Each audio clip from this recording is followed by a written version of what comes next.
सिंगरौली जिले के माड़ा तहसील के ग्राम पड़री में आम के बगीचे में रहस्यमयी तरीके से हजारों की संख्या में चमगादड़ मरे मिले। कई जमीन पर तड़प रहे थे और वहां उपस्थित लोगों की आंखों के सामने ही जमीन पर गिर रहे थे, जिसके चलते इलाके में हड़कंप मच गया।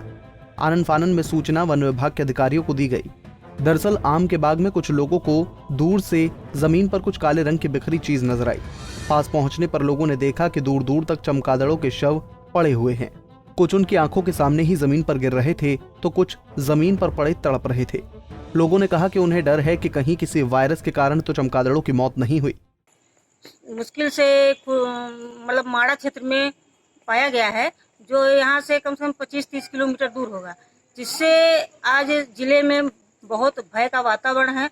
लोग उसको कोरोना जैसे महामारी से जोड़ रहे हैं। जो प्रकृति हमें संदेश दे रही है, लोगों को संदेश दे रही है कि आगे हमको अपने रहन सहन में, अपने खान पीन में, अपने बात व्यवहार को बदलना पड़ेगा और प्रकृति से जुड़ के आगे जीवन जीना पड़ेगा।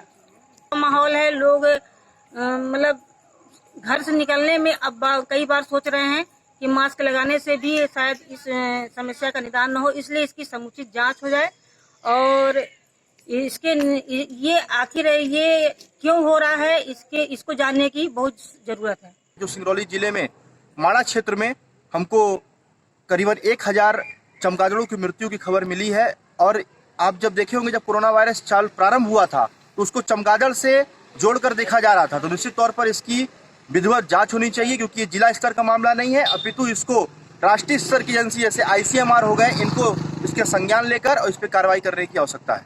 तौर पर देखिए, जैसे पहले से ही इसको कोरोना वायरस को चमगादड़ से लेकर जोड़ा जा रहा था, तो निश्चित तौर पर आज इतनी बड़ी महामारी है तो पूरे जिले में अपितु अगल बगल के जिलों में भी इसको लेकर बहुत बड़ा भय का माहौल बना हुआ है। सभी लोग इससे दहशत में हैं।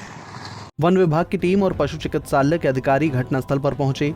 घटना की जांच कर मरे हुए चमगादड़ों को अपने कब्जे में लेकर जांच के लिए सैंपल भोपाल भेज दिए गए। जांच टीम गई थी आज और हमने वहाँ से सैंपल कलेक्ट किया है। पहले देखने में तो यही समझ में आ रहा है कि हीट स्ट्रोक हो सकता है उनको, और अभी हम लोगों ने सैंपल भोपाल लैब भिजवा दिया है। आज भिजवाया है रेंजर साहब के थ्रू, और अब देखते हैं वहाँ से रिपोर्ट क्या आती है। और अभी वहाँ ऑब्जर्वेशन भी चलता रहेगा कि अभी आगे भी मौत हो रही है कि बस इतना ही हुआ था। अगर इतना ही है तो हो सकता है हीट स्ट्रोक इसका रीज़न हो सकता है। अभी जो हमने ऑब्जर्व किया उसके आधार पर अभी एकदम पक्का रिजल्ट अभी कुछ नहीं बता सकते हम। देखते हैं, अब जैसे ही रिपोर्ट आती है उस हिसाब से काम किया जाएगा। प्रिकॉशन के तौर पर जो मरे हुए चमगादड़ हैं उनसे फैले नहीं, इसलिए उनको ज़मीन के अंदर में उनको दफनाया जा रहा है ताकि वो किसी और जानवर में या ह्यूमन में कुछ बीमारी ना फैला सके। अभी सामने तो 200-300 के लगभग मरे हुए थे और कुछ पेड़ पे भी थे अभी जो मृत अवस्था में थे, पर कुछ गिर रहे थे। ऐसा मतलब अभी तक हमें जो आंकड़ा प्राप्त हुआ है गांव वालों के थ्रू और रेंजर साहब के थ्रू, वो मिला है कि 1000 के लगभग मरे हैं, लेकिन जो हमने देखा वो 500 से कम ही थे, मतलब 200-300 के लगभग थे। और उनको देखने से यही समझ में आ रहा था कि हो सकता है बहुत ज़्यादा गर्मी की वजह से, हीट स्ट्रोक की वजह से उनकी डेथ हुई होगी। इसमें से हमने जो भी बहुत आइडेंटिकल हैं सारे सिम्टम, तो हमने सैंपल्स कलेक्ट किए हैं, उसको प्रिजर्व किया है और भिजवा रहे हैं। भोपाल में लैब है हमारी, तो वहाँ हो जाएगा। रिपोर्ट आने के बाद पूरा उसको पता चलेगा। अभी हाल ही में कुछ समीपी राज्यों में चमगादड़ मरने की सूचना आई थी। अब MP के सिंगरौली जिले के माड़ा तहसील में इनके मरने का मामला सामने आया। लोगों में कोरोना वायरस का खौफ खत्म नहीं हुआ है कि इधर चमगादड़ों की मौत ने लोगों में दहशत पैदा कर दी है। सिंगरौली से अनिल सिंह की रिपोर्ट।